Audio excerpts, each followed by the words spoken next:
13.8 billion years ago, the supernova explosion, widely known as the Big Bang, occurred.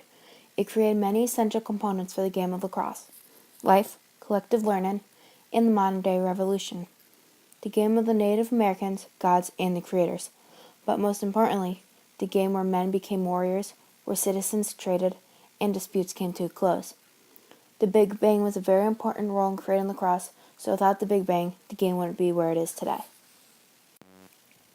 The game started with life in a tree. Players first created the balls and sticks from wood, and wood comes from a living organism. But years later, after making the ball more advanced, players started to use leather as a new ball. Leather comes from a deer, and they would use deerskin because it can become wet and dried over and over and will always confirm back to its original condition. As they got more advanced, they used more living organisms, which was crucial for the game.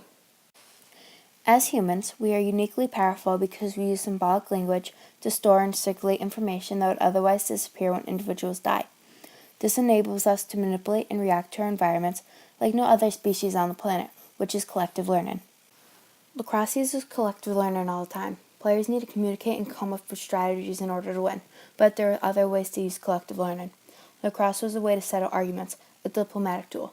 By agreement, a contest that allowed tribes to resolve territorial disputes. Ritualized battles reinforced political fellowship. Also, games of lacrosse were played for a number of reasons. It was considered a sport that toughened up young warriors for war, but it was also a game played for recreation and for religious reasons. When people didn't agree on their religion, they would set up the field and begin the game that could last for a couple of days. Originally, the lacrosse field laid on a rough ground with posts and gold trees, or posts if vegetation was not convenient, as much as a mile apart. One game witnessed by a colonist tells of two villages engaging each other, hundreds of men on the field at once. The swiftest players would usually engage at the center of the field, and the slower arranged themselves around the goalposts. The heavier players held ground in between. Today, lacrosse is so much more different. Lacrosse is separated by gender: men's lacrosse and women's lacrosse. Men's lacrosse almost seems like a new sport. This game is played with 10 players versus over 100. In the 1600s, there's no protective equipment. All the Native Americans had was a wooden stick and a ball. Today, you have to wear protective equipment, such as a helmet, arm protectors, gloves, and a mouth guard. The men's sticks also have evolved to deep pockets, and some defenders even use a longer shaft. Women's lacrosse is very like to the original game, although it did take almost 300 years to get started. St. Leonard's School in St. Andrews, Scotland claims to be the first girls' school to have played lacrosse in 1890. The first headmistress, Miss Lumsden, watched the game played in Canada in 1884 between the Kanawha Indians and the Montreal Club in Montreal, and that it was beautiful and graceful. As a result, the game was introduced to the school.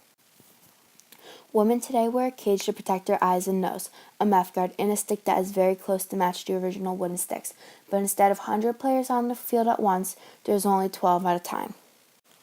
Social leveler, spiritual connector, creative channeler of aggression, the gift of lacrosse from those who preceded the colonists in this land offers us one of the team sport's most important life lessons, whether we play it, witness it, or just read about it. As one Mohawk elder wrote, "Our grandfather told us that lacrosse was played for the enjoyment of the Great Spirit. Everyone was important, no matter how big or small, or how strong or how weak."